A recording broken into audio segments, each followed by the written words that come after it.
JC, I've been in a bit of trouble lately. I've been painting a mural of Miss Piggy getting a blowjob on my communal fence in my yard, and the neighbors are getting upset. But I'm just expressing myself, and it's chalk. Like, this is the thing. It's chalk, so it's going to wash away in the rain. But it hasn't rained for a while, and it's just kind of like an edgy, political, postmodern thing. And I think I should be allowed to create images that. Like sandcastle theory. Have you ever thought about whether that's offensive to the swine community and whether like that might constitute hate speech? Why not? Miss Piggy is a Muppet. She's also not a pig. I mean, she's not icon. A human. Not a being. Not animated. An icon is only what we invest into an icon, and icons in my view are more mirrors. That's interesting. Maybe we should make a mirror part of it. Yeah. Go ahead. But don't you think, even though she's a hand stuffed inside a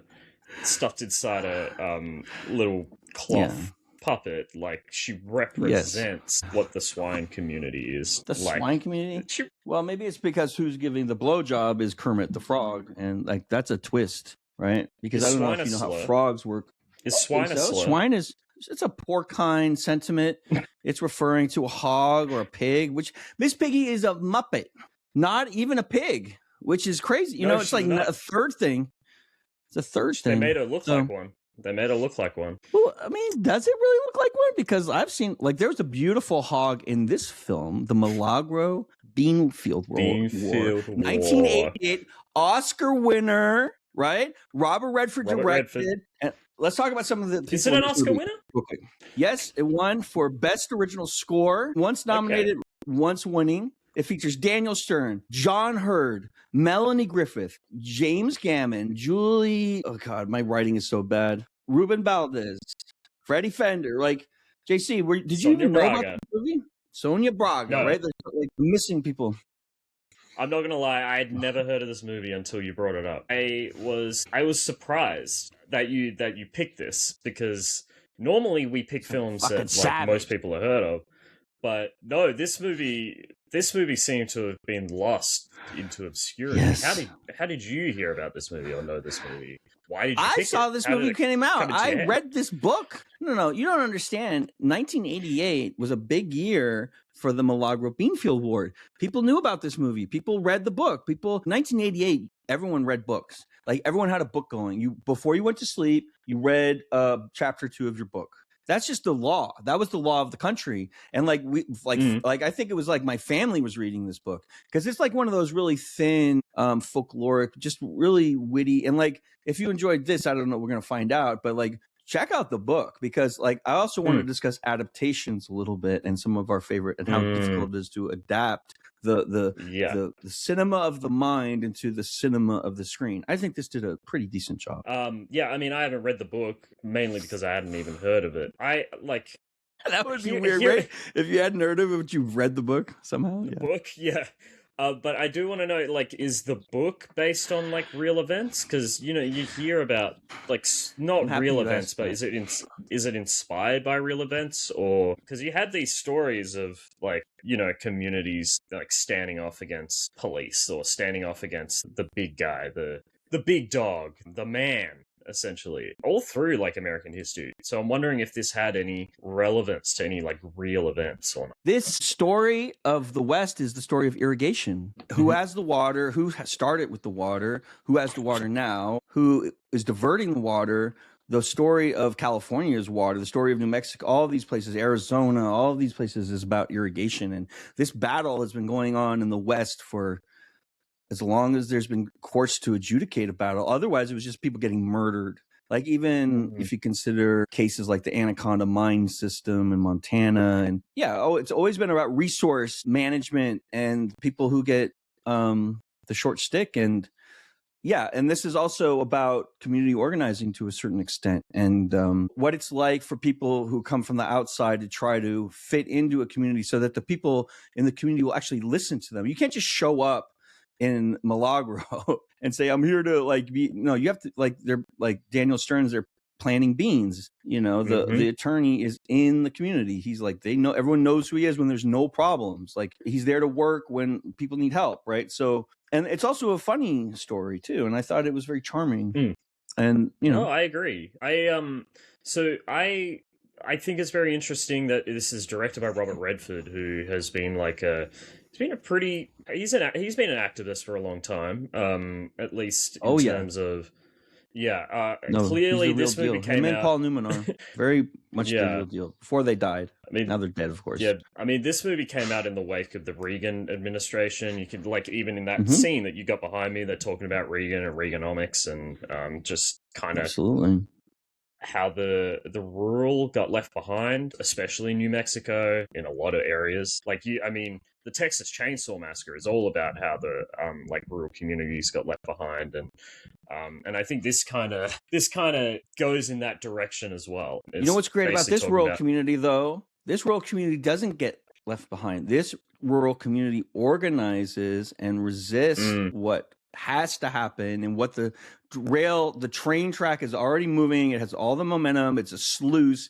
It's going to happen. There's nothing you can do to stop it. And then through the power of community, they do. It's a little bit. It's a little bit of a this movie's a little bit of a manifesto. I mean, it goes through all of the the things that organizing all the obstacles that organizing like this comes up against, or like activism comes up against, just all of the little ploys that the ruling class will use to stamp out any disobedience or civil disobedience that these people go through. And I think this movie also begs a few questions, what is the point of laws? Because clearly when our man, Joe Mondragon, that's his name, right? Joe Mondragon? Mondragon. There you Joe go. Mondragon. When he allows the water that is restricted to him to irrigate his father's bean field, that is breaking the law. But I would say it's the water came onto his property. No, due to his actions, it was just diverted through an act of nature, and so he's using using the water that's falling. Well, he kicked it, right? But it wasn't his water. It was he didn't know, but he didn't kick it knowing. No, he kick it knowing that it was right. That's why I'm saying the act of nature. Yeah. So I don't think his intention was that, but right? No, but so it's like a happy accident. It was a happy accident, but it was like a protest. The fact he decided not to fix it and just keep irrigating it and keep tending to his bean field was like an act of protest against the because they won't. He goes to try to get a job. Essentially, this is an itinerant farming community. Itinerant farming means that you're eating or just living from crop to crop, you're selling what you make or eating it, and you're not making a killing like a modern agricultural corporation. And so subsistence farming like this, he's trying to work. He goes to the guys and they won't hire him, right? And so he's like, what am I supposed to do? And so he kicks the I'm gonna sell beans or whatever it is. I'm gonna grow and sell beans. The water. Why not? And then he's just had enough. And so he's obviously going to persist. And so they hire a bunch of people like Christopher Walken, for example, who's pretty good. And look at how fit Christopher Walken is in this film. Christopher Walken has never looked better than 1988, right? He's been dancing all year, and he shows up, and I think he's wonderful. And I don't think he's been in any other Westerns. Would you consider this also a Western to a certain extent? Oh, yeah. They definitely got the Western tropes. I love the kind of the Mexican Western, the New Mexico, and the mariachi. Yeah, the mariachi ghost that follows around our boy. The mariachi what's his ghost? Name? Yeah. What's his name? What is his name? That is a good question. I listen. You fans of the show are gonna. I don't remember. I really don't remember. There's why? Because there's 15 characters to follow in this. Yeah, I remember a few names Charlie Bloom. I remember him. Tony Guerrero. I think it might be Tony Guerrero. The protagonist is Chick Venera, and he's excellent. I like the relationship. Amarante Cordova. I think. I love the relationship between the protagonist Chick, who's trying to water his field, and his wife. And their connection is very good. Yes. No. Chick. Well, the actor's name is Chick. Oh, you're talking about Joe. The You're talking about protagonist. Joe. Yeah, the Joe. guy, Yeah, Joe. the beanfield farmer. I mean, would you The consider him the Mondragon. protagonist? Because he wasn't like a top Yeah, build, he's the center of the which I thought was action. interesting. Yeah, Yeah, because I he's mean, he's the motivating. one All that the action precipitates flows it. from his actions, right? Who is the hero in the thing? The person whose actions force the actions of the other participants in the narrative, right? Yeah, That's the main character, in my opinion. he's not. Yeah, but he's not the organizer. Like he basically this event, like him He is, doing that. though. But he's not the one that organizes, and that ended up being Ruby Well, his and Michael friends. Bloom, Yes. or Charlie Bloom, I Well, should say, yes. who's the writer and the There's an and what's her attorney. name? Mhm. There's a woman who works at a car repair place in town. She's who's getting an activist, and petitions. there is Yeah. a reporter that she lives Yeah. with, or they're married, right? It's like this event spurs, like, because this movie is also about like class consciousness and how hard it is to. It's so hard to You see the scene create in the class church. consciousness. That's a great scene in the church where like all the pushback and the reasons why they shouldn't do anything are vocalized in a very short scene. You know, they go, but a scene like that will take place over the course of months, and it'll be in little groups that people talk like that. But the way they make it like a play or something you can easily ingest is to put it in one scene. And like all of those, there's like always a reason, especially against insurmountable odds, such as these would be, right? And but Michael it seems like the people in the community are down to rumble because they seem very energized, a lot of them from the outset. Yeah, I mean, but it's also an example of like how the establishment in this movie just does everything to curtail this. It's a little revolution, but it's indicative of revolutions. Like, yeah, absolutely. That's how all movements start of things of this nature. Yeah, you know, farming agricultural issues in India were very substantive to the revolution, the passive resistance revolution that Gandhi assisted. That was already there, which could have been very violent. And could you imagine the population of India being in a bloody war like that? Which, of course, of time it descended into that, and that's portions of it. But like the vast majority of the success in India was due to passive resistance, which is kind of crazy. But the establishment in this movie, like, and it's true for like basically all the time, is they're always scared of people power. Like they have all the money, they control the laws, they control the basically everything that the state police that hinders this kind of organizing. But even this then, is very common in the West.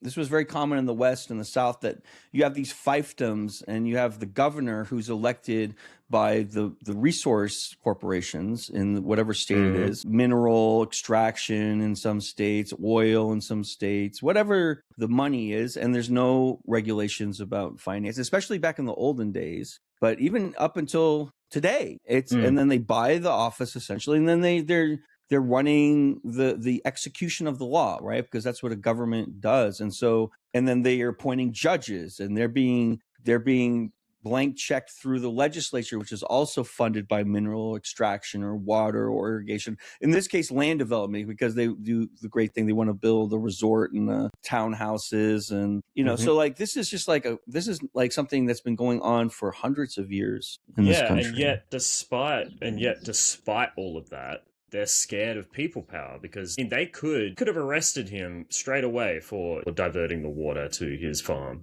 illegally. But they don't, because they know it would create an uproar. They know that it would basically shut down all their operations. Yeah, it'd be extremely unpopular. So they had to do it through other means. Back in the day, that was a much more powerful thing. They don't want the bad press. They don't want the black eye. They don't want people to see it. Now, they don't give a fuck, because the bifurcated, balkanized media is such that people won't see it. Like, if something like this happened, it might be even less likely to be seen by the majority of Americans than in 1988. Isn't that interesting, though, right? Like, I was literally thinking that while watching this movie. It's like, it's so much harder to organize these days, because, like, I feel like community like this is completely broken apart. Like, I feel like community like this, because we're all in our own households, we're all like segmented by work, and it's very hard to create a community and culture like this. Even like my small town here, I don't think we have as big, like as connected a community. Like I feel like I'm lucky with where I work because I work in the public sector, but like everyone's off in the mines. Like I feel like there's not this kind of interaction much besides maybe in like bars and stuff. Like it's hard to get this kind of community going, and it's hard, and it's doubly hard to organize when you don't have a community like this. I'll tell you what you do. I think that's on Listen, purpose. of I think course it's that's on purpose, but like, how do you organize like that? You find little sections that are organized. The smaller the community, the easier it is to organize. Like this is a very small town, so they already have common interests that are of knowledge of that adheres them to stuff. And so, say you have a bigger town, how do you scale that? You take these little cell combinations that are doing this, and like say there's 4 or 5 of them, and then you combine them with other 4 and 5 part, and that becomes 8, and that you create a coalition around the commonly interested issue, right? Which is in this case, water resource management. This is a farming town. Everyone relies on water, and everyone probably has lower crop yields due to this and everything else. So, and also they've probably been through this many, many times. So it's just a matter of building slowly. I mean, but yeah, this time the like the Divine Corporation, like they're just going to steamroll over this town. They're buying everything up. They've got the capital for it, but like this town's resisting. Governor. Yeah, but like they don't want their culture and their community and like their lives to be ruined by this fucking corporation that want to build a golf course, which would probably take up half the town. And this isn't a passively they're going to get priced out. No. A passively resistant group either. They're armed and they're willing to, like, there's several standoffs in this movie. This is an interesting movie because it's a funny movie and it's a charming movie. And I credit Robert Redford for this because he's such class. And if you haven't seen other Robert Redford directed films, they're all excellent. And like, I feel like he was someone who could have been a director all the time if he wanted. There's the last movie he made, which is about, he solo directed it. And he filmed it at sea. It's about him being stranded on a boat that loses its capacity to sail, and then he eventually has to ditch the boat, and he's going to die in the middle of the ocean. And the adventure of him surviving that or not surviving it is amazing. I don't think he didn't direct it. I think we talked about this, right? Like He was just starred in it? He just starred in it, but he might have written it and like produced it as well. He's a very prolific producer. Like he produced heaps of stuff. Maybe I got distracted by the fact that it's only him in that movie, right? Isn't it just one shot, pretty much? Yeah, it's a one shot of him. Show. Yeah, he directed a quiz show, which I've heard is really good, and The River Runs Through It as well. All the Academy Awards. Robert Redford is like one of these casual virtuosos that multi-talented people understand as a legend, but people don't get it. And also someone who's always highly regarded by everyone who talks about him. Like nobody's like got nasty stories about Robert Redford, you know. No, and he just seems like him and Paul Newman. They gave a lot of their money to charities and environmental issues. And he lived in Utah, right? He's from near where Salt Lake City is, where they have that film festival, Sundance. Yeah, But this is the thing what people don't understand about Utah. Salt Lake City is a blue state or a blue city in a red state. So there's always these pockets of, you know, but I think he did a wonderful job, and the cinematographer did an excellent job. I thought some of the visuals were stunning in this. Yeah, I agree. And I think it's just like a movie that people are forgotten about, and it's sad. Yeah. I don't think not only forgotten about, but because it came out in 1988.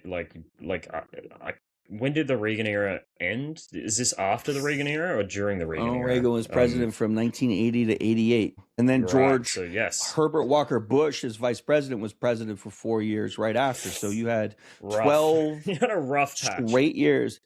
And I'll tell you what, my family fucking hated Ronald Reagan. My whole family, like he was not someone who was like popular across the spectrum, okay? And the economy was horrific. There was a major recession under Reagan, and all this, like what they did to stimulate the economy and the current economy we have now is take away all the banking regulations and the trading regulations and the securities and exchange regulations. And also they affected the mortgage rates, because it used to be the mortgage rates were like 11% to buy a house in like the 80s, right? And so they lowered it lower, and then everyone else kept doing it because it kept creating this bubble, right? And so all of this started through Federal Reserve manipulation, right? Nixon brought the Federal Reserve back, okay? And so it became about the interest rates, because you can play a game with interest rates and unemployment, where if you increase unemployment, you lower interest rates. And sometimes they like that because they want to buy property. So they'll force larger unemployment, right? And so inflation is always a reflection of employment, right? Yeah. And the other so thing, that's a lot of the interest. Working people are not as interested about interest rates because their wages are what they live on, not capital gains. I'm sorry, please continue. Yeah, agreed. And the other big things that the Reagan did was he completely dismantled the union movement in the US as well. Like, unions were bustling. He gave it a real fucking Reagan. He gave it a real problem. Whack. Well, I mean, my dad was a union organizer during the time, and I can tell you there were dismantling, like totally destroying in regional. It was a regional thing. There's something called the right to work movement, which is a fucking Frank Luntz style words that work line that allowed you to play all kinds of game when there's a union vote in a shop or a factory or something like that. All kinds of manipulations were allowed instead of just like a simple democratic a vote to unionize, which should be everyone's right, the right to organize under the Constitution. But then they just hire people to come in and manipulate the truth. Destroy and like Walmart has made a fucking career, and it worked, of sending that message nationally. But then what happened is like their economies all got destroyed, and economies that picked up on union membership, like where I grew up, the Bay Area. That's why there was a tech revolution in the Bay Area, because there was so many skilled, high paid labor and tradesmen that if you're going to build clean rooms, if you're going to build high tech manufacturing, you can't have cheap labor do it. You have to have the best electricians do it. And so that's why you had this explosion of wealth in California and this depreciation of wealth all through the rest of the country that didn't, and like, any place that picked up on unions did better, GDP wise. And on top of that, the tax brackets got completely fucked as well. Like the income inequality soared after Reagan because because who's fighting for wages? Unions. They fight for wages for every worker, and when you take away their capacity and leverage to fight on behalf of the interest of workers, wages go down and the gap increases. Yeah, not just that, but the highest tax bracket, which was above 100,000, I think, or above 200,000, something like that. Back before Reagan, the top tax bracket was about 90% in the US. After Reagan, it dropped down to about 60. That was 55. Actually the Kennedy administration. It was actually the Kennedy administration that moved it a little bit. No, they accelerated it. I think it got worse afterwards, but Reagan accelerated it. And it came to the point where working for wages didn't pay, and getting your income through capital gains became much more profitable, because you have to think that if you make a sale of capital gains, it's a 15% tax compared to a 40% tax of the same wage earning dollar. And so all that wealth moved from work into speculation and algorithmic manipulation of commercialized assets and insurance. Like they'll take insurance and part it out and make derivatives out of all kinds of transactions. And that's what is funding the economy right now. And now there's another one called the artificial intelligence bubble, which is it's part of it, because a lot of what our artificial intelligence is doing is algorithmic number crunching and creation of more mathematics to do trading faster, and so it's like it's all feeding itself. Yeah, but it's relevant to this movie because that like all that funding, all of that tax revenue, all of that they had before, water was stripped away from communities like this and given to the big fucking. And what do data centers use? Billionaires. What do data centers use? Water. A lot of water. Why? Because it's hot. And they have to cool these things. And another thing that it's gonna be quantum computing, which is but that's cooling through chemical cooling, right? But that's another extraction thing. So like every time there's a new, like batteries and electrical energy is much more efficient, obviously, but you're still extracting cobalt from the Congo. You're still having people in pit mining. You're still like everything in our cell phone that allows us to be more efficient is causing horror to somebody, right? So there's always these trade-offs. Yeah. I mean, like like you look at like what happens to the community in this movie, but then you move over to like the Congo, and it's probably happening 10 times worse to them than what's happening in this, like what they're describing in this movie. But that's how the world works at the moment, and it's all precipitated from that era. And I think it comes down in this movie to somebody who is in a position of power, Ruben Valdez, who's playing the local sheriff, where he could say nothing and let the state police take Mandragon in for, there was I don't know if you want to kill that. I mean, maybe he should be taken in, but whatever reason, he essentially finds the evidence to prevent him from being taken in, right? And so like he didn't have to do that, right? Because he's being paid and he's with the bad guys most of the time. Like he's in the meetings and like, but like that's another lesson that this moves.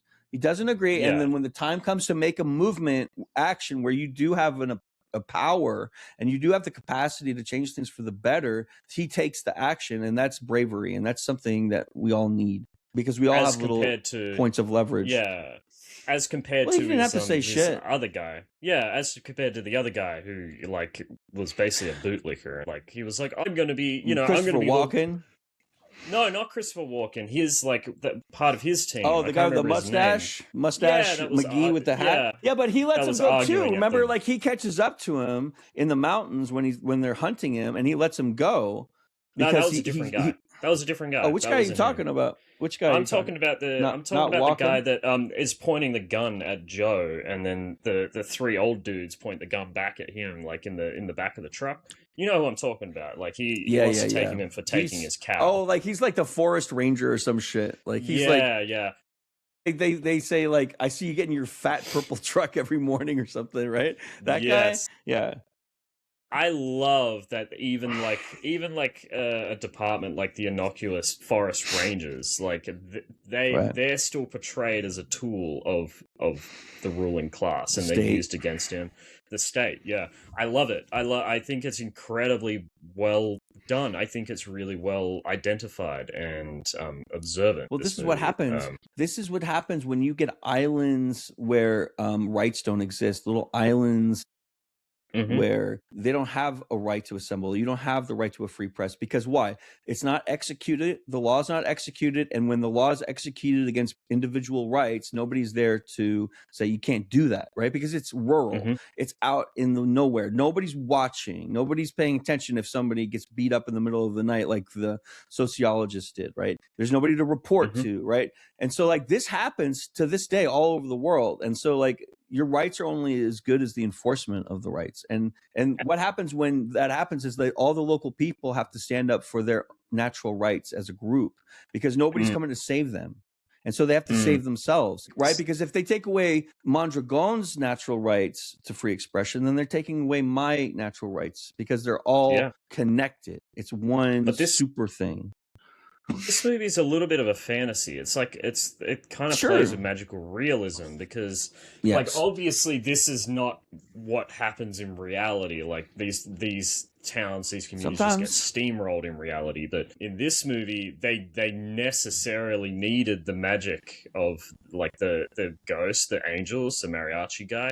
Because if he didn't create that, luck. Like if he didn't create that what's it called, the wind and storm to the wind, right? That was fire. Yeah, I love that part. All of the he's like to disseminate the newspapers everywhere. Like because he buys all the newspapers to burn them up, and that's something that definitely happens, right? They buy the papers to burn them. They wouldn't have organized if they didn't get that newspaper. But this is the thing, JC.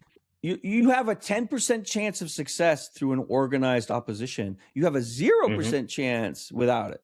And sometimes that 10% hits. Sometimes it hits. Exactly. And you have in that way. And so like, that's why you have to do it. Also, it's like, if you believe that you have natural rights, then it should make you very upset when somebody tries to abscond with them.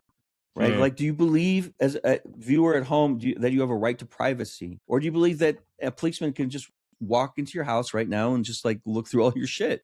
Because like at the end of the day, you're free or you're a subject. And that's I think I have a moral right to privacy, but that doesn't mean that it's going to be upheld. You know what I mean? Right. But even though it's not upheld, doesn't mean it doesn't exist. right? Even if you don't I acknowledge my agree. right to privacy, because the naturalness of it means that I'm endowed by nature. I'm born with it. I don't have to earn it. I can't buy it. I can't sell it. I can't trade it. It's just comes with it's also a responsibility too. It's not just like a coupon to protect, and it's also in relationship to the state, the government. All of our natural rights, our individual rights, are supposed to inform the value of our collective government by self-government. Yes. Because if we can't express my right to self-expression, then I can't improve the law. Right? That's the theory behind it. It's not just to be like, oh, you can't do that because I have, ollie oxen free. That's not what the point is. No, and it's kind of that friction of what the law is meant to represent, whether it's meant to represent like morally, or morally what we like the society that we want, or if it actually represents like capital interests, or you get what I'm saying. Like it's that Does it friction represent constantly. the minor interest or the major interest and the middle interest and all of these combined interests? Like, because you can have the interest of an individual and you can have the interest of the majority, and the trick is to balance those things so that the rights of the individual enhance the rights of the majority in a totality, right? Because otherwise it becomes like a Batman movie where the Joker gets out of jail because they didn't read him his rights. Or like, you always see these examples where they use a loophole in the system and he got out because that's not the real world. The real world is that he has natural rights, because a lot of people get locked up for things they didn't do before, right? The king would just throw you in a dungeon and there was no redress of grievance. And like, I'm not a John Adams fan necessarily, but one of the things I do admire is that he represented the soldiers at the Boston Massacre, not because he agreed with what happened, but because he believed in natural rights of human beings to have a fair trial, because it enhances when they are found guilty, if they are, the validity of the verdict. Okay. Yeah. If you have a fair trial, you have a better, and you find somebody guilty or innocent, and there's a good defense and prosecution, then it's more valid of a hearing. Otherwise, they just a kangaroo court where they just like the Nazis used to do. Yeah. But I think what's also really interesting with the way that they present the ruling class in this movie is like clearly they know that what they're doing is unjust and not right, because otherwise they wouldn't be scared of the repercussions of them, arresting him or taking him out. So they have to do it slightly. Yeah, go Melanie ahead. Griffith. Yeah. Melanie Griffith, who plays like the ingenue, the innocent, who's like observing, and she keeps telling the old man that she's married to, like, why are we doing this? Like, I think we're like, the world has enough golf courses. Yeah. But like ostensibly he's doing it to like show off to her and all this stuff. But like that shows you like that's not really what they think that's what society wants them to do, but it's not. No, right? It just lines their pockets, like it makes them richer. That's literally there's no values. There's no thought about them. There's no thought about the individual rights of the people that they're manipulating. They don't think about their own natural rights.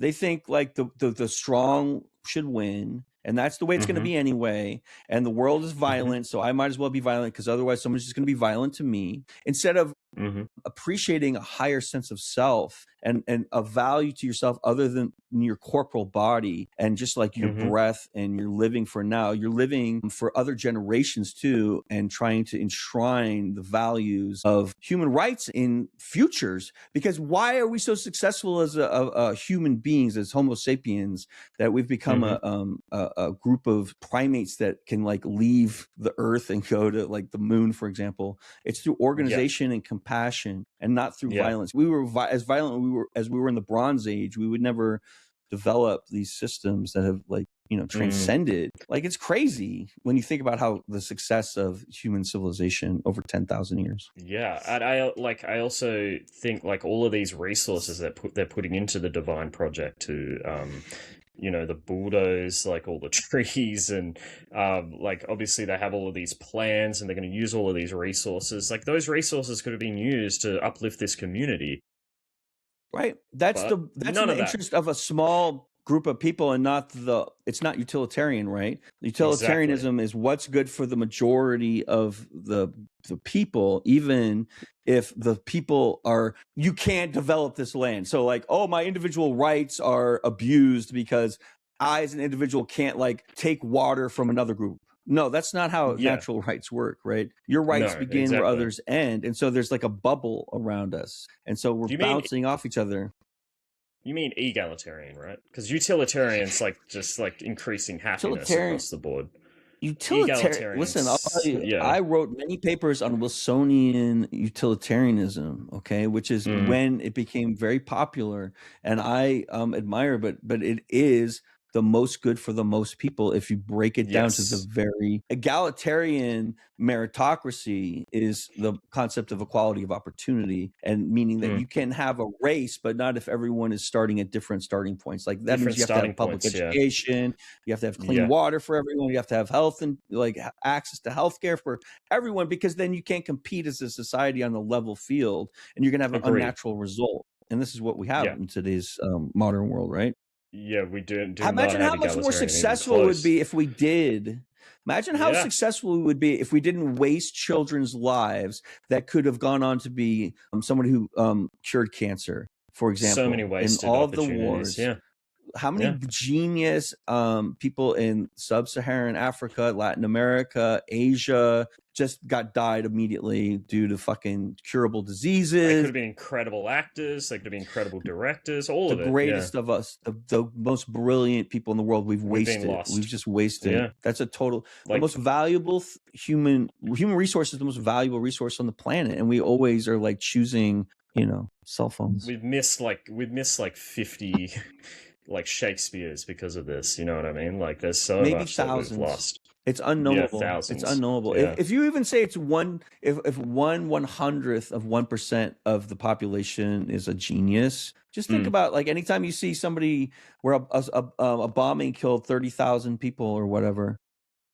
I do There's probably wonder though 30 people in there that could have been a major contributor. Yeah, but I do wonder though how much like hardship does lead to like interesting art as well. I mean, obviously I don't want people to have hardship, but I do wonder, like, you think about someone like Kendrick Lamar who's won a Pulitzer Prize for hip hop, which had never happened before. But like a lot of what he talks about and a lot of his art comes from his experience in Compton and growing up in hardship, right?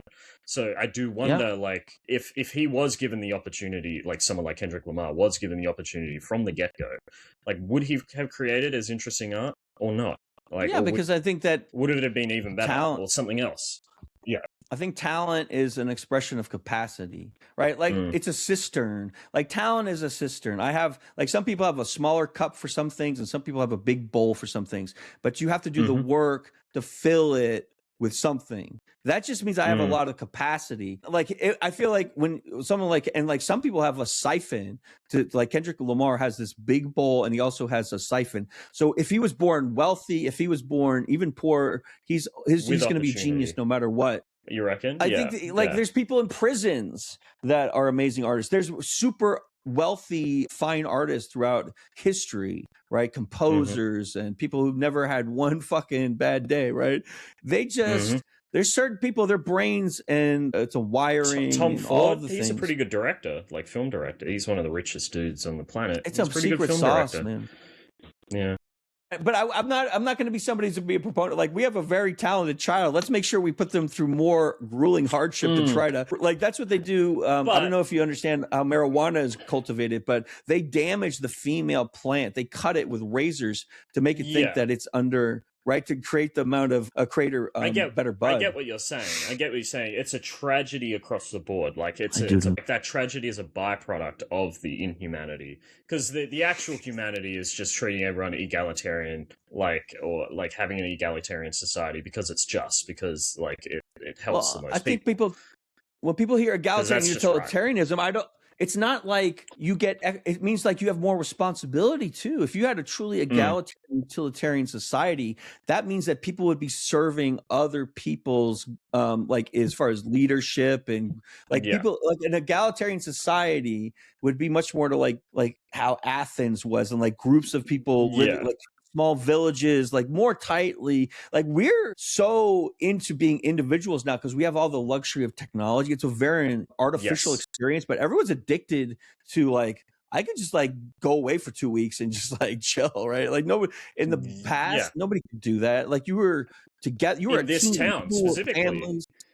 Like Yeah, everyone's integrated. but like that's what I was saying earlier. Is like I feel we've become so individualized by the internet, by the way that society is set up, by like all of the Yeah, that's from incentives. markets. Yeah, that it's very hard to create this community, to organize like this, to create consciousness. Like, and I think that's on purpose. Like, Individuals need different smelling deodorants, right? Like if you're an individual and you've been taught since you're a child about how important your individuality is, and I do think it's important, but there has to be balance. Yeah. That's why there's 700 different scents of underarm deodorant, right?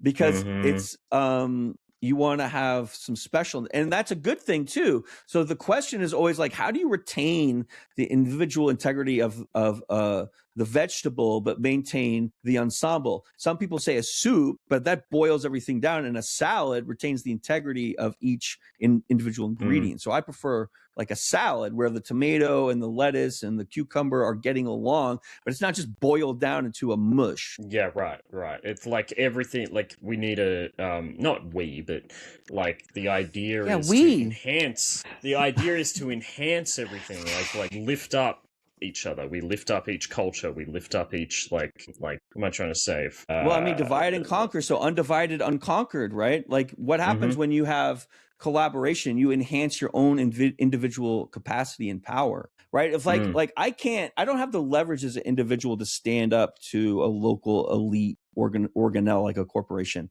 but through the collective action of 100 people and our intelligence and our creativity and our authentic belief in what we're trying to do, there's a secret sauce that the corporation can't buy. Hiring people that really don't have their heart in it. Like Christopher Walken was the only one who really had their heart in like this fucking pushback shit, right? Like everyone else is just getting paid. And so if you're just paying somebody to do something, they're not like down like the community is going to be down, because they're fighting for their fucking soil and their water and their sister and their cousin, and everyone's related, right? And so like if that and that's a powerful thing. So like it can be effective. It felt to me like Christopher Walken's whole place in this is that he just has a lot of respect for his own job, like, and his own ability. So he saw this as a gamification guy.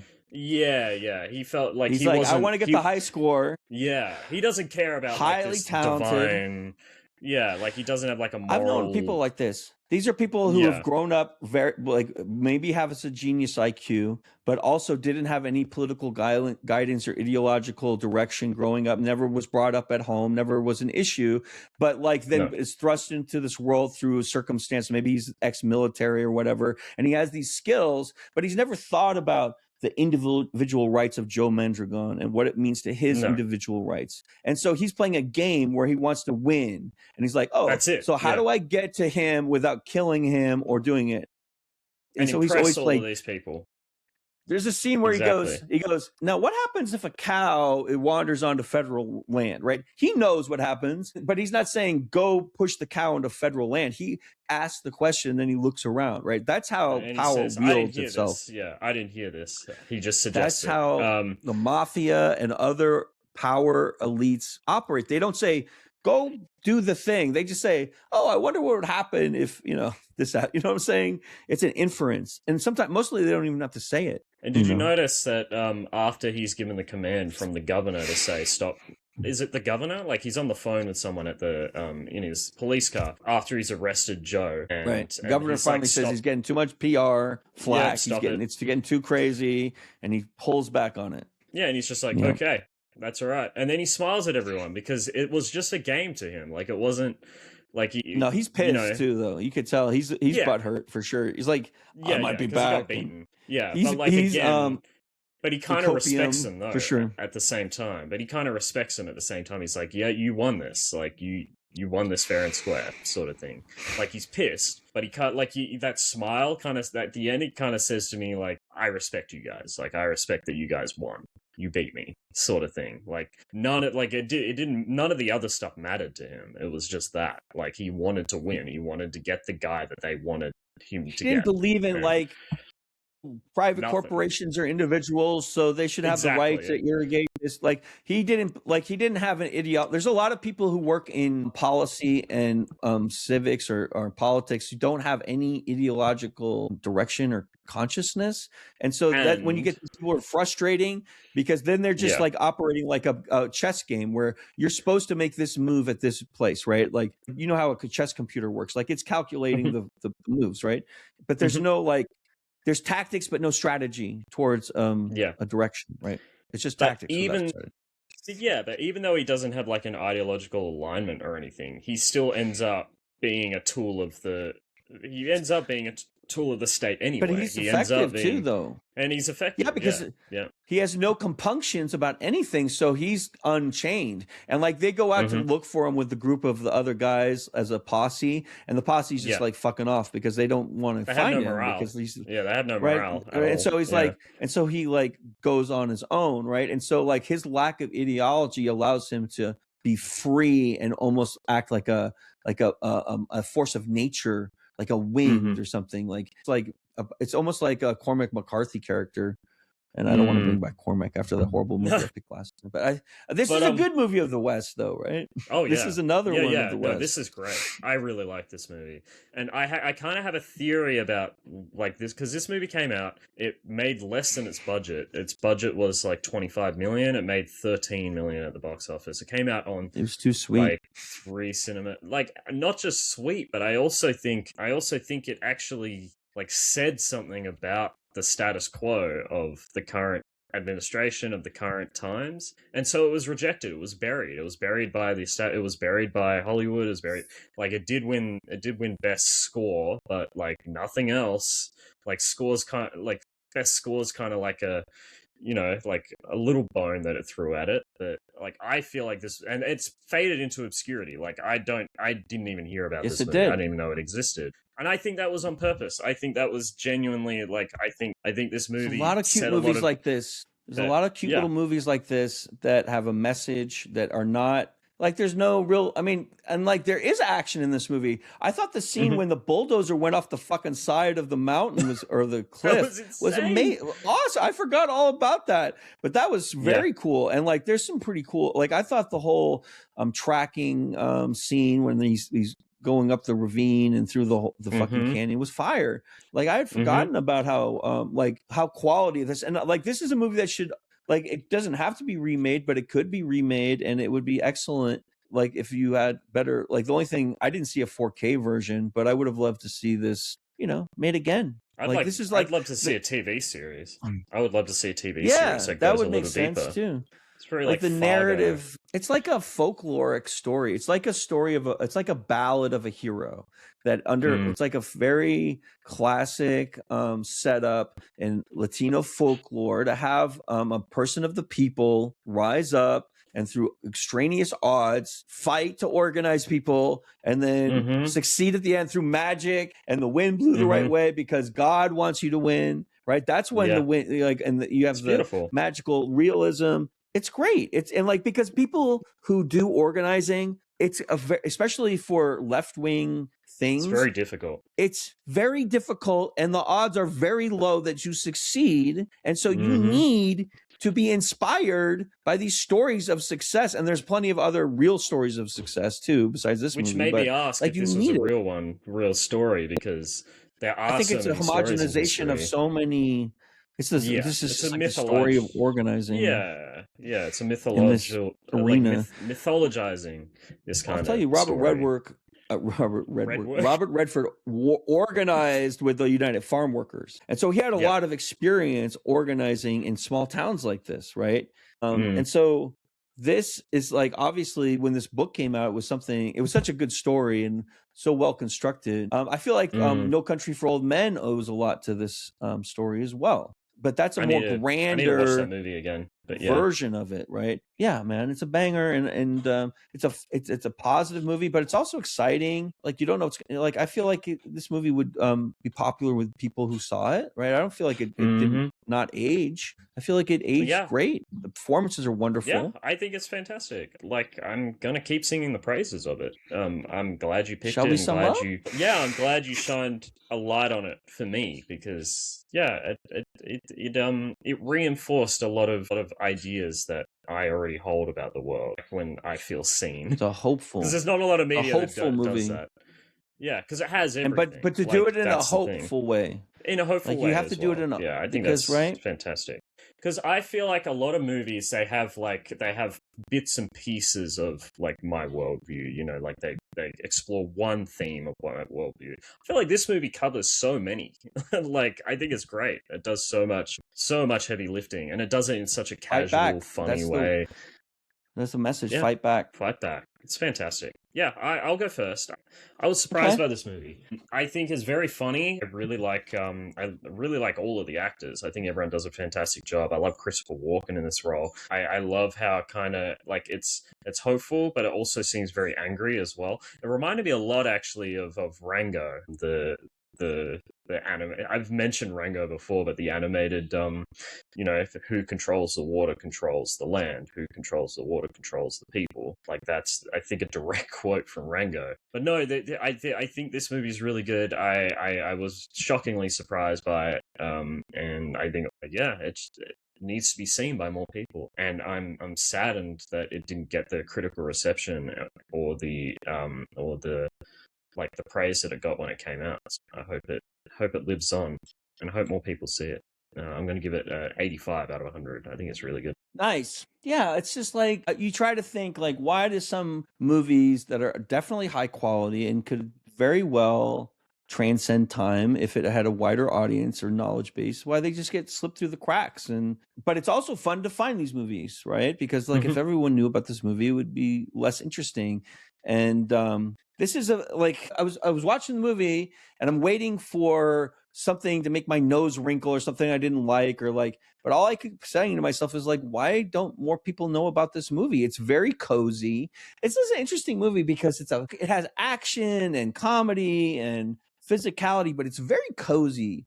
And like every time I see something Robert Redford's in, it's got a coziness to it. Even like Sundance and Butch and Sundance, and like there's something about it, and maybe it's just the film grain, and just like it's got a very intentional message for sure, but it's also not. It's like it's aware of its vision is like about small, like teaching small groups of people that you can do things, right? It's not trying to like be bigger than it is. It's not trying to push a larger thing. It stays focused the whole time, and I attribute that to the original novel. And I wish I wrote the author of the novel down, but it's a sensational novel and it's very short too. And also in many ways funnier than this. But I felt like this had more action because you have the vistas, and then shout out to the original score that won an Academy Award. And like you would think of like nowadays, if a movie gets nominated for an Academy Award, it gets much more seen through streaming. Back in the day, you had to rent this on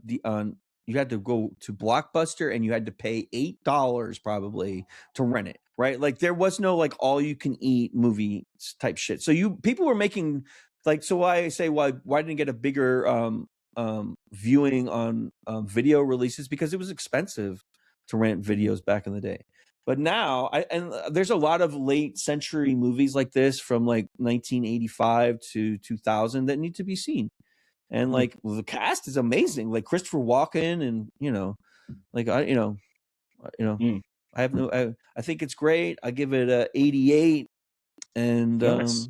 see it for $3, and it's probably free somewhere else. I didn't get it on streaming. I had to rent it off Apple TV. But no, also wanted to ask how much, like, because you've read the novel as well. Am I correct? Long time ago. Like when it came out. How much did Robert Redford and the screenwriters of this movie expand on the story? Like, because how much did the novel go into the kind of nitty gritty like this movie does? Like, because I mean, this movie like the layers. I was thinking about adaptations. And this is the thing: the words are translating into visuals, right? And so you may have 400 words about the visual setting before the characters start speaking when you're writing a novel, right? Like, I don't know how you like to write, but like if I'm writing a novel or something that's being read, I'm setting the scene. I'm talking about the kitchen. I'm talking about the clock on the wall. I'm talking about the details. And then finally, somewhere in the middle of the chapter, we go to the conversation between the people. And in a movie, they show it. And so all of that information that would have taken 20 minutes for me to process and to chew on and enjoy. And maybe you could have a story about how the clock came into the family because it was acquired this way, and that's 8 pages. Like, that's the kind of shit I like, right? And so now you just throw it up, right? And so that can be damaging to a narrative, or it can also like be very good if you have a good director and you have a good cinematographer. And I think a good example of that is the Peter Jackson Lord of the Ring movies, who do a wonderful job adapting. So nobody, like, everyone loves those books, and for very good reason. And if they fucked them up too, you know, like it went off too much or didn't move a little bit off the storyline, you have to do a little bit of each, right? Because I don't want an exact recreation of what my mind says, but I want it to be in that world, but also like just little changes, like little things to keep it interesting, little minor things, just to keep my brain anticipating. Like, I don't want my brain to expect something all the time. I want it to be surprised a little bit. So I think it does a great job. I don't know. Adaptation is interesting. I haven't read the book in a long time too, though. Yeah. I mean, adaptation is really interesting because I feel like we don't, like, as audience members, I feel like we actually don't know what we want from an adaptation until we get something that's actually good. Because, like, we have a movie like The Shining, which is unbelievably different to the book. Like the main core is there, but thematically, like, the way everything plays out, completely different. Jurassic Park as well. But then we've also got adaptations that steer very closely to their source material and are great. And then there's ones that like stick really closely to their source materials and don't do a good job. Like, I don't think The Book Thief. I think The Book Thief is pretty close to the book, but isn't, like, as a movie, it just isn't that great. I feel like they could have done more interesting stuff. Like, that's what I mean. Is I feel like we don't know, like, what makes a good adaptation until it's presented to us. Like, I feel like it's all in the air until we get it. And I don't know, I feel like you just need a good story, and I think you just need to execute the ideas visually in a way that works and in a way that's, like, you know, that's functional to you. And if it does a good job, it does a good job. I'll tell you how I analyze adaptation success. I look at books that have been made into 75 movies, like Tom Sawyer. Like, there must be 15 adaptations of Tom Sawyer, right? And so you look through those and you say, well, some of these are fucking horrible, and some of these are great and better than the source material. And, like, why is that, right? And, like, it's usually an enhancement and an enriching of what works, also with a very core conviction and loyalty to the canon and the lore and what the characters are going to do and should do and how they really are to a book that's been tread so much, like a Tom Sawyer or Huckleberry or something, like anything that's been made a million times, right? And so it's interesting. No, you go ahead. No, sorry. I think it's interesting because, like, you're playing a game with adaptation where you don't want to just, like, if you're doing the adaptation and you're not the original writer, like, you usually it would be great if the person who wrote the novel gets to write the screenplay and work with the director, right? That's usually I think it can be, because but then if you're somebody else coming in to do it, then you have to have your mark on it a little bit.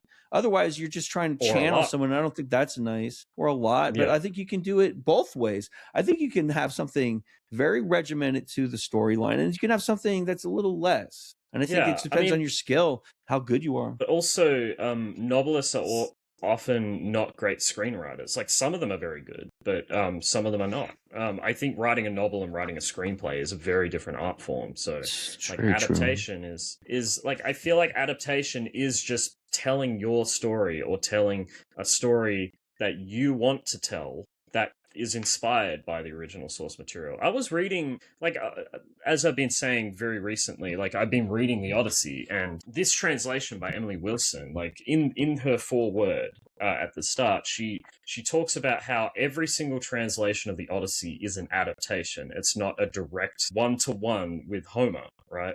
So no matter what you're doing, like, the words you choose imply a meaning that you have put on it, no matter what. Like, you have decided that this is what's important to you when translating Homer, right? So, and then your only goal is to try to make something as interesting, as good, and, like, that's personal to you as the original text. And that's the best you can do, like, as a translation, because a lot of people find Lattimore's translation to be the most like word for word accurate, but it's not entertaining. It's difficult to read. It's difficult to get into, Right. which apparently It's the academic. original. Yeah, the original Odyssey is not. But then you have like translation like Wilson's and Fagel's is apparently very dramatic and very bombastic, and people really enjoy that version. But it still gets across like what the Odyssey was going for. And Well, let me tell you. I think that's really interesting that a translation Well, is an like, adaptation. who's the real Batman? Is it the original writers of Batman, or is it Frank Miller's Batman, or is it the current writer It's of the all of them. book? Is it Detective Comics? It's all of them, right? Yeah. Because these are heroes. These are abstractions of concepts put in human form. When you have a hero or a comic book. And so in order to keep these culturally relevant, you have to, I think it's important to keep putting them through different lenses and shifting the view. Like, I've always loved that, like, Spider-Man has the Amazing Spider-Man, the Web of Spider-Man, Peter Parker, the Spectacular Spider-Man running concurrently, right? And like, but with different storylines and also sometimes different narratives and realities about who MJ is and who the Ant is, and like different little wrinkles, right? Of the Spider-Verse theory, right? So like, this is a good thing for art.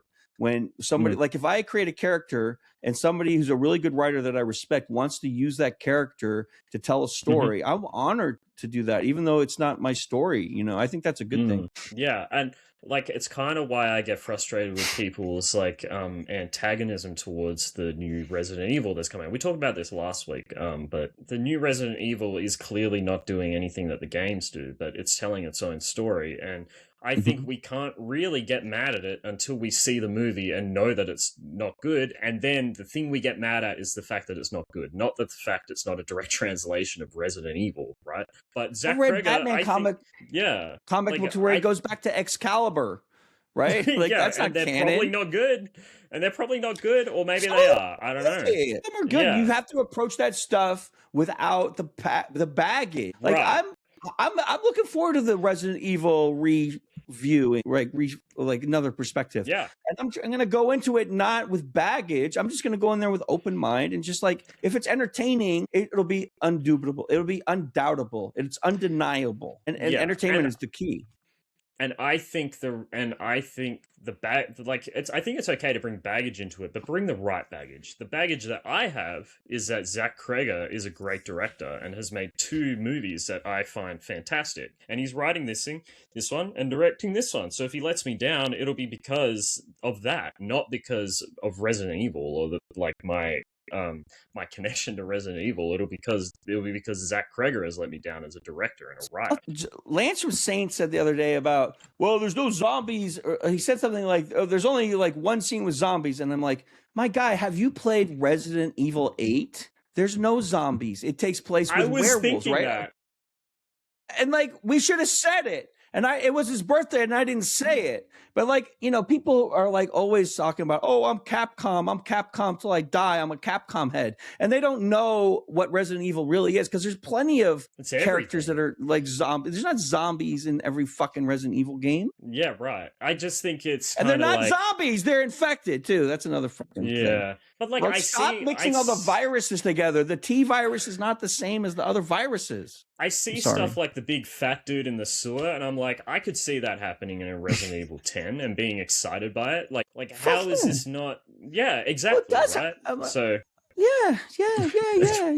It's a vibe. Like, Resident Evil is not a set of laws and characters. It is a vibe. And what is the vibe? It's campy horror, but that's also gross out horror. It's like it's like a common, and it's also techno thriller spy craft, right? And it's also, it's these things. If you have to get that combination of things that make me think of Resident Evil when I play it, but not necessarily have Leon Kennedy in every fucking movie. Like, I love Leon Kennedy, but like, it's a world. It's a concept of theory. I like that they're doing different stuff.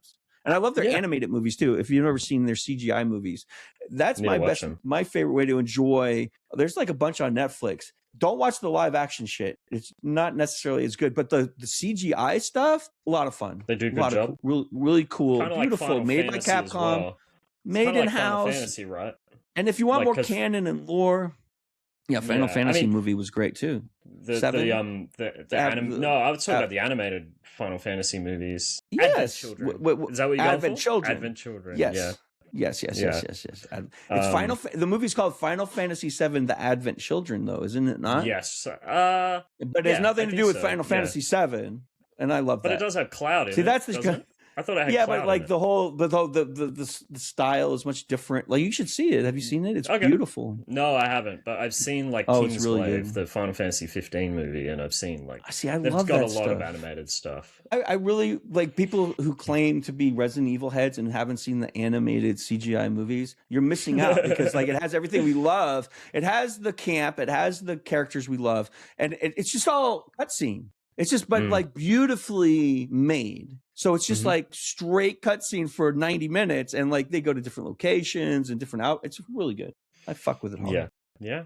Fair enough. 5 didn't have zombies either. Thank you, Pirate Princess. That's true. Tell Lance from Saints about what a Resident Evil game is. But I just was more thinking, I don't really care. Like, I feel like you shouldn't have expectations based on the source material. You should have expectations based on, is it a good director or not? Is it a good writer or not? Is he like? And he's got a good track record, so he's gonna. You know who probably Francis Ford Coppola is, JC? Yes. Like, if I went into watching his latest movie based on his expectation of, like, I try to go in as blank as possible with zero expectations, because like then you can't be disappointed, and then you can also say, oh, I like this movie because I like this director, and then you're like looking the other way at fuck ups, and you're like, you really don't like the story, but you really love this director, so you're like, oh, I guess it kind of works, and like you start playing games with yourself when it's things that you want to be associated with in some ways, right? Just take it as it is and see if it works as it is, right? Take if it's a sequel, easy. Yeah, if it's a sequel to something, I feel like if it's a sequel to something, then you can use you can have that context to see if it follows on to the themes of the previous movie. But other than that, just let it be the way it is. People hate Halloween Ends, and I think it's because of what they do with Michael Myers in that movie. I love Halloween Ends. I think they do a really interesting job with the main character and how they kind of invert the slasher genre and invert the kind of like the evil that Michael Myers represents. And people hate that movie. Good point. I love it. I think it's really well directed, really well written. Yeah. Go ahead. Like, we have slasher heroes in cinema, right? Jason, Freddy, Michael Myers, and there have been movements for a long time now to expand the lore and canon of these anti-heroes, which I really appreciate. But then often it gets fucking flubbed, like Jason's expansions, like Jason X or like Jason in New York City. I like Jason they X, could have done, but New York City we was like terrible. We like it, but it could be better if we really went more lore and canon heavy and like really invested in not just like these, like it's like, oh, it's Jason, but he's like in a different time frame. Like, tell me more about the characters. So I like what they're trying to do with Michael Myers and Halloween, but give me more of that. Like, I like there's a movie called The Bates Hotel, which was about Norman Bates. The TV series, and it was right? The TV series, right? Because it's not really slasher. It's just lore. Crazy darkness and weirdness, and it's really good. Psycho right? 2? Have you seen Psycho 2? Yeah, I have seen Psycho. I saw it in the movie theater with my crazy. I love it. When I was a child. I loved all that shit. We loved all of it. I'd put Psycho 2 close to the first one. Like, I think it's really good. Yeah. I mean, I have to see it again. I would love to see if it's as good. The first one of one is always tough because it's an original. Right? Like Star Wars, A New Hope always should get extra plaudits because of its uniqueness. But then when you make something like Empire Strikes Back, that's even greater. Better. To me, the best film. When you understand the hype that people have been salivating for Empire Strikes Back, and when it dropped, and to see it in the theater, and to be over, and like you have expectations, and for those expectations to be met and exceeded, that's the feeling you always want to leave with people, and it's the most difficult feeling, right? Yeah. I was pleasantly surprised by Psycho 2. Anyway, let's see it again. Isn't there a Psycho 3? There's Anthony Perkins directed that one, Psycho 3. Psycho 2. Maybe we should have a special. I propose that we do a special Three Grandmas where we watch Psycho 1, 2, 3, and do a review. We haven't never reviewed a Hitchcock movie. Is that odd? That is weird. What about Gus Van Sant's Psycho? Would we throw that in there as well? Yeah. Maybe we don't watch, like, we say Psycho is a 100 or 100. Like, what are you going to say about Psycho? And like, we watch Gus Van Sant in the sequels, and it's like the Psycho. Okay. Has and then we Tom do watched a Psycho? year on the. I don't know. Has Tom watched Probably Psycho? not. I want to know. I'd love I to don't know. have him watch the Gus Van Sant Psycho first, and then like say this is terrible. I would like to recreate Psycho in his life. I would like to recreate all the events, but like in a real, like a theatrical event, but it's really happening to him, but he doesn't know it's theater. And so there's like people attacking him in the shower dressed as ladies with long knives, and like, oh, we're just making this for a movie. Would you have everyone in like black and would you have everyone in like black and white makeup to make them look like they're black and white instead of? Let me tell you something. How good would that be? When I burst out of his work locker dressed as Norman Bates in a full dress with a full knife, like he's just going to be opening it up to like change into his gear, and I'm like bust out of there, he's not going to know what the fuck, and he's going to be like, and he's going to know it's me too, and he's going to start thinking, oh my God, he is the serial killer, and I'm chasing him, like it's going to be great. And then you're filming, you have the drone, and you're doing all that. It's going to be wonderful. What have you been watching? Psycho 4. There is a I'm going to tell you what I've been watching. What have you been watching? I've been watching this movie called Project Hail Mary. Oh, yeah. And we talked a little bit about it. And are we going to end up reviewing it? I don't know. But I'll just say, if someone picks it. I came into this, I'll just say a couple words. I came in as blank as possible on purpose. I've heard all the hype. It's been in the theaters. They can't get it out of the theaters. And then I'm watching it, and I was a little bit disappointed by some things. I was charmed by the aesthetic. I do love space stuff. I do love the special effects. And like, I don't want to give any spoilers for people who haven't seen it. But I was disappointed by Ryan's fucking performance. Okay? You think he was too goofy? He's too goofy. I thought that when he was in hyperspace, he came out of it and he had brain damage because he was it felt like they should have gotten the people from Biodome to do this. Remember Pauly Shore? Like Pauly Shore could have played this part just the same way, but I could understand they were trying to extend warmth to families, and I can understand why this was a big fan. And I do I really like a lot of it. The other movie I've got queued up and I haven't watched yet, but I want to talk about because John Hurt was in this movie, who we didn't even mention, who is a legend, another legend besides Christopher Walken.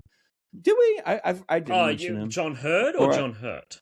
John Hurt. John Hurt was in this movie, not John Hurt. John Hurt wasn't in this movie. Are you sure? No, yeah, because I checked the cast.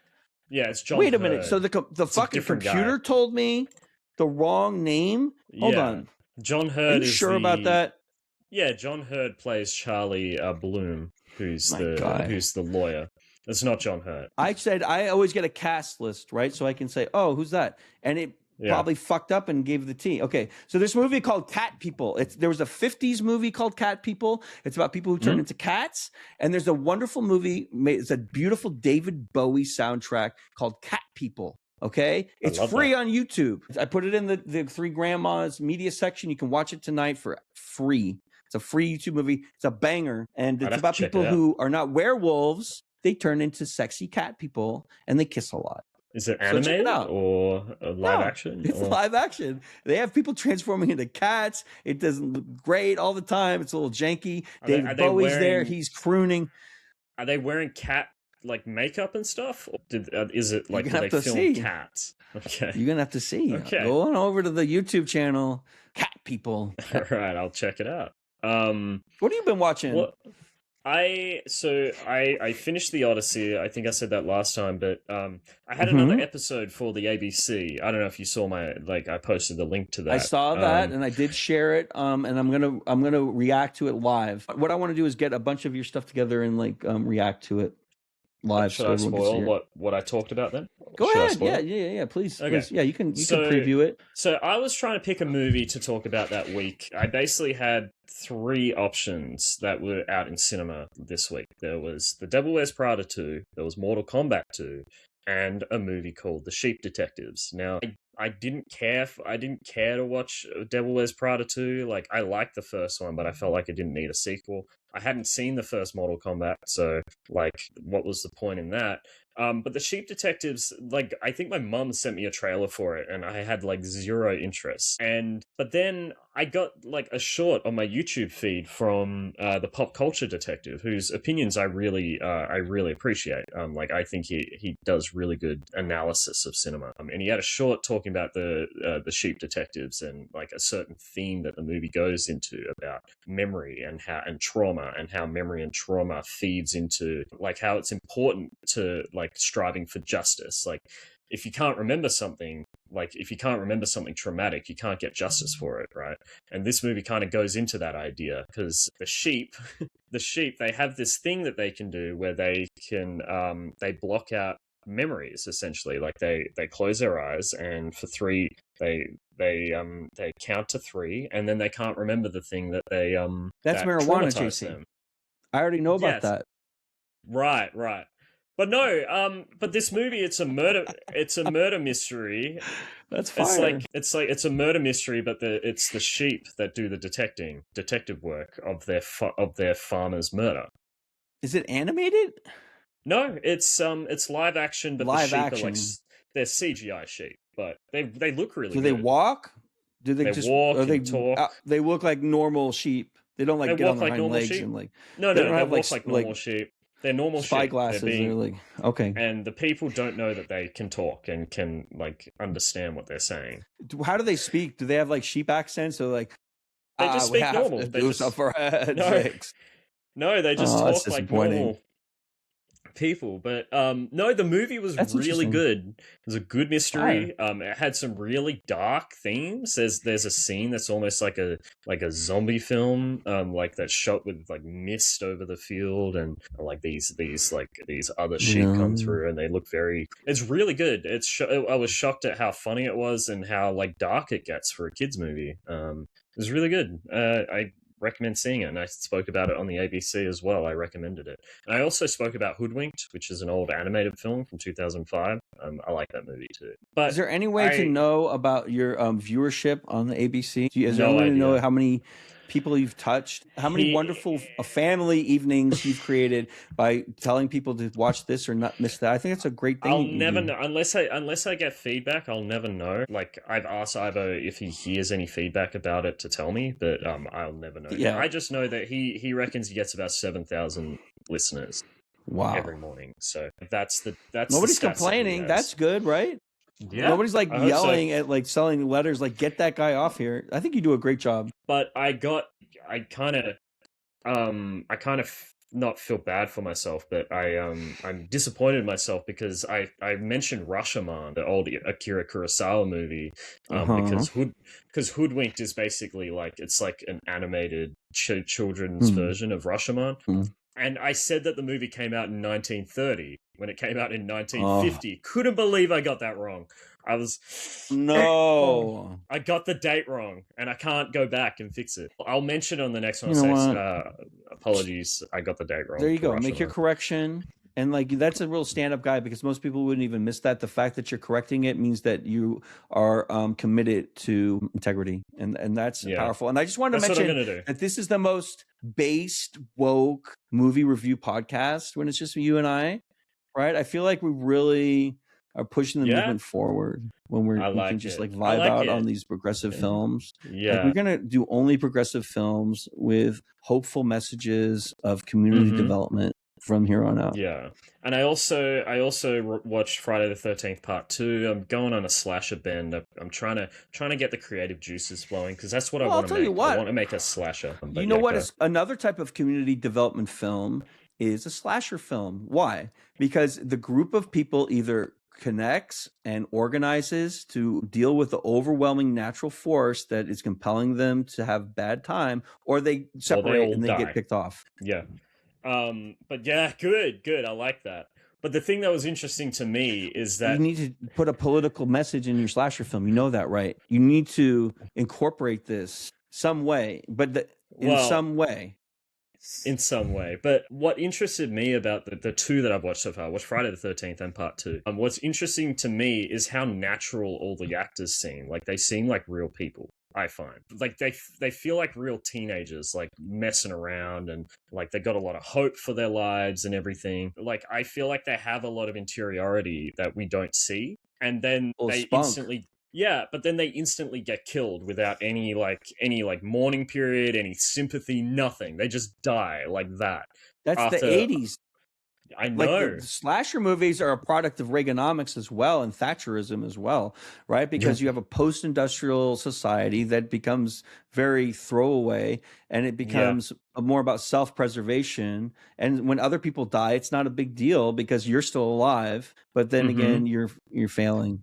And there's a little bit of moralism as well. Yeah, but there's a little bit of moralism as well. Like, at least not the first... The girl who has sex has to die first. Has to die? Well, they all die. Like they all do, except for the final girl. Except for the final girl, yeah.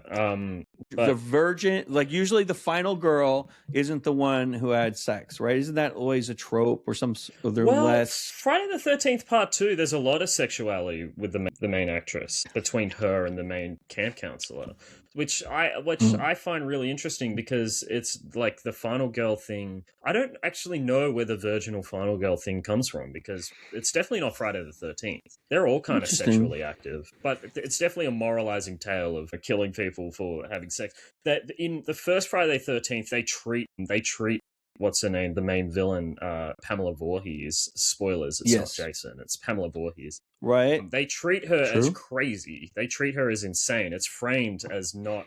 Like, her perspective is not framed as correct, but as the movies go on, it kind of becomes like that's what's happening. Like, you're watching these people get punished for it. Like, the first film wasn't really like that, but the series, as it became popular, because that's what people came to the cinema to see, like, that's what it became. The killings. Essentially. Yes. Yeah. You think that... Which is interesting. They wanted to see the interesting way that they had the different deaths. And I think that Final Destination really perfected that draw by having, and Saw to a certain extent as well, because then you really had to like think up imaginative ways. Yeah. Because like a real horror is somebody just jumping out and stabbing you and the crazy blood everywhere. But these are not like that. They're just like under the bed. It goes up like that. It's just like different finishing moves that are, it's almost like more wrestling associated than actual horror. It's almost like anti-hero again. Like, again, you're kind of rooting for the flair in which the guy commands the power. Yeah. But my point is the first Friday the 13th isn't like that. Like, I feel like these movies didn't start out like that, but they became that based on all the rip-offs probably were like that. Right? Yeah, 100%. But then you get other slasher films that do interesting stuff. Like Sleepaway Camp is kind of unintentionally a pro-trans message in a way. I don't know if you've seen Sleepaway Camp and what happens in that movie, but that movie has some unintentional trans themes. I don't know if it might have been intentional, but it was definitely unintentional. What's the scariest one? That movie gets one? A bit murky. I found the ending of Sleepaway Camp to be very scary. There's this one about a hospital worker that's a slasher. I think it's called like, it's not Night Watch it's Night Shift or Night Watch or something. And the movie poster is a hospital with a skeleton, like a face of a skeleton, like from the lights being on. So it's just the shape. Very fucking scary. Very terrifying. I need to watch more slashers. He's chasing people through hospital stairwells and shit. And like, he is not like one of these slow walker slashers. He's like chase you down the fucking stairwell. But there's like 18 stairs, you know? It's like, and the people are like tripping over themselves. Like, there's some crazy ones out there. And like, the classic, I like horror movie to scare me.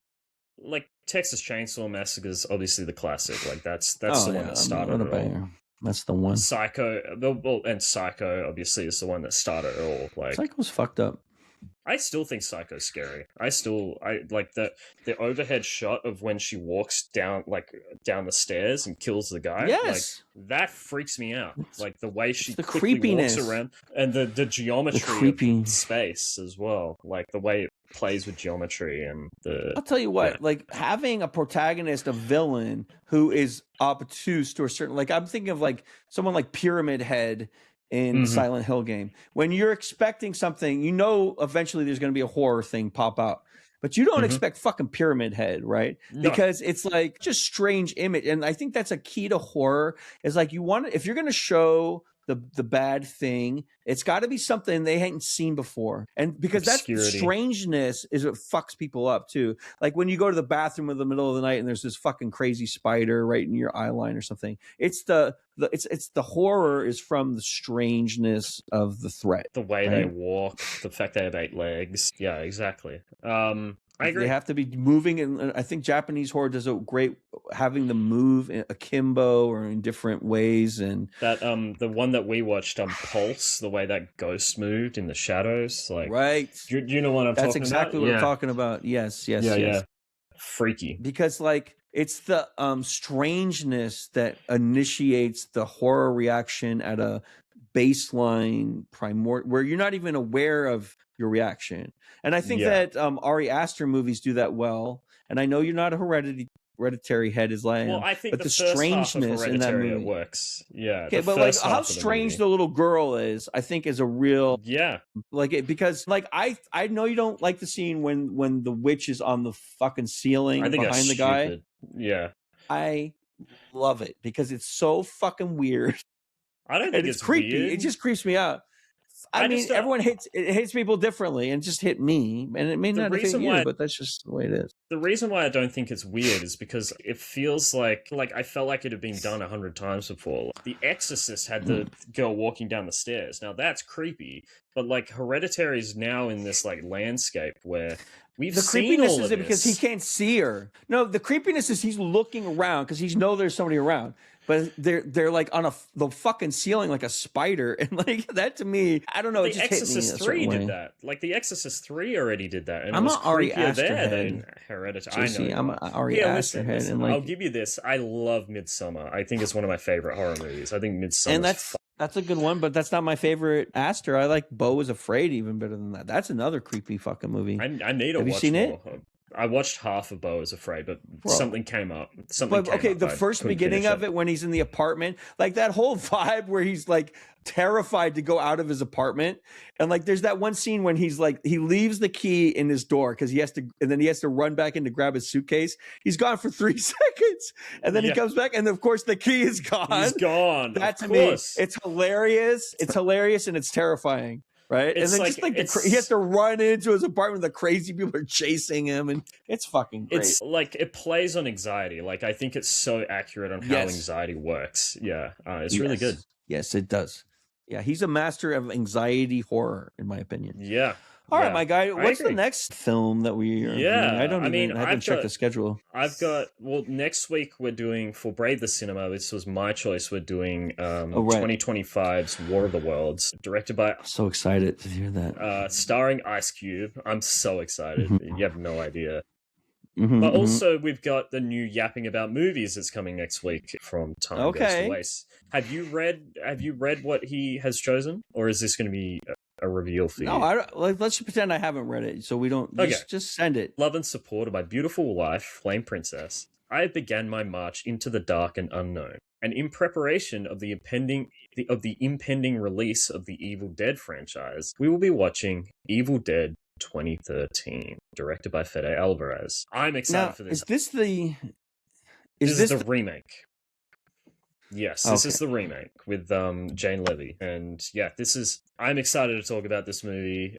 This movie can't believe it's already been 13 years since it came out. I feel like it came out more recent than that. God, we're getting old. So I'm guessing he hasn't seen Evil Dead Rise. I'm guessing he hasn't seen the original Evil Deads, like The Evil Dead, Evil Dead 2, Army of Darkness. So I feel like this is a weird place to start for him, but it is my Evil first Dead Rise fucked me up, JC. I had to stop watching Evil Dead Rise because it was so fucking crazy. You know it's hard to watch. It's hard to watch. It's Evil Dead Rise. It's like the only movie I've seen that's just as graphic like that that got a wide release was Hellraiser 2, which is another crazy fucking. I've seen the first Hellraiser. Horrifying. I haven't seen the second one. Like people peeling their skin off over time themselves. Like that's what's in Hellraiser 2. Have you watched 2013's Evil Dead? Have you watched the remake? I have seen the remake when it came out. Okay. Yep. Okay. It was billed as the most terrifying film you will ever experience. That was what was all on all the posters, and it was just like a girl walking through the fog. And that always like shocked me. Like when I saw that poster, I was like, "What is this movie about?" And then I eventually watched it, and it is what it is. But we'll talk about it next Is week. this I'm excited. Sam Raimi approved? Yeah, it's produced by him. Okay, good. But it's Yeah, I directed by remember Fede seeing it. Alvarez. I mean, in my opinion, initially it was essentially we have better special effects now, so let's just like. But part of the charm of Go Evil all Dead out. was the fact they didn't have the budget, the fact that they had to make it from nothing. To me, so we'll talk about it. I don't want to spoil. Yeah, I'm excited to talk because I have a bunch of things I want to say about that movie, but and Fede Awesome. Alvarez's career and everything. But yeah, looking forward to it. Besides that, that's it. I guess we're done. We're out. Oh, I've started reading Dune Messiah as well. That's another piece of media I'm consuming. I started watching Dune Messiah. Did you watch the Dune TV show series on Max? I heard they're not that good, so I was like, maybe not. I've tried to watch those fucking things twice, and it's just not boring. Good storytelling, in my opinion. I haven't seen David Lynch's either, but I love that's a different thing in itself. I love That's an interesting thing. I like the first Dune, but I love the second one, Part 2. I think it does an incredible job of translating that. I do love those movies too. I do love those adaptations. I'm excited to read Dune Messiah. That's another example of an adaptation that works, right? Yeah. Villeneuve's Dune 1 and 2. And then they're coming out with the Children of Doom, or no, they're coming out with Part 3. Is it going to be like they're going to take parts from the other novels? And, no, it's are they trying to go in a different direction, a new direction? Are they trying to create new? No, it's a direct adaptation of Dune Messiah. Okay, of Dune Messiah. All right. Oh, then, so that's why you're reading. That's why I'm reading it. Yeah. Have you read Orson Scott Card's Ender series? I've heard it's very good. No. Amazing. Like, even if, because they're so different, all of the books. Check, if you're into Frank Herbert, check out Speaker of the Dead, which is the sequel to Ender's Game. It is so good. I need to read it. And I mean, I was surprised because I saw the Ender's Game. I didn't see the Ender's Game movie, but I saw the trailer for it. I was like, this doesn't look very good. But then Lindsay Ellis, who's like one of the best like video essayists on YouTube. Like she's very famous for her video essays, and she wrote a book called Axiom's End. But she loves Ender's Game, and she's heavily inspired by Ender's Game. So. That makes me want to read it. Fantastic novels. Orson Scott Card is one of these, like, he's like one of these right-wing guys, but everything he writes, it doesn't seem like it, which is an interesting concept. It's not like that he's Sean a right-wing guy. He's somebody who grew up. Orson Scott Card was somebody who grew up rural Mormon, and it's not that he really, like, this was kind of like, I don't want to speak on his behalf, but it was like an ideology he was born with. It's like Sean not Baker, necessarily what shows up. Publicly seems to be a right-wing guy. He seems to be a Trump head. He seems to be very, but like his movies seem very like in touch with reality, they seem left-wing to me at least. But it's very, very interesting. Yeah, that's a good thing. Sean A good Baker. writer should be able to do that and be impartial. So good that it's so much nuance. There's so much nuance in the messages and stuff that you can extract wisdom no matter what's your perspective. And it seems like a mirror is being shined at you, even though it's really not. It's like not just as reflective, it's refractive. And so it's a prism of light. Like a mirror just reflects back your image. A refraction, like a prism, takes a beam of light and shows you all the colors. Sorry, my fingers really, like my pinky's quite sore. But it looks like I'm squeezing. Right? I'm squeezing. We were trying not to reflect, but to refract. Refract. So you see all of the colors of the rainbow. I agree. This has been fun, Prag. Let's have fun with War of the Worlds next week. Have we ever done a one-on-one Three Grandmas? Me this and is you? Only the first. I feel like we have, but maybe not. We've done a lot of episodes, maybe. This has been fun. I'm looking forward to next week. Have a good day, Prag. Thank you, Command.